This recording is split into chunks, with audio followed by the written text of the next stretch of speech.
Okay, here we go. First one. When you sell using owner financing, how do you protect yourself if the buyer gets the tax delinquencies on the property due to higher taxes now or in the future? Well, you collect taxes and insurance every month. You collect 1/12 of the annual taxes and insurance every month when you sell.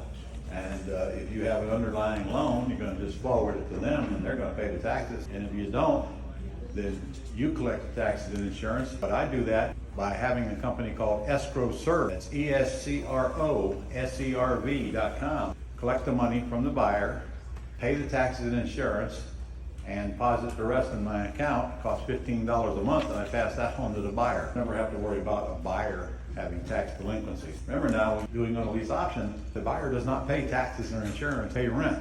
You collect rent, you pay the underlying payment, taxes and insurance are part of that payment. If you want to learn more about that, follow me.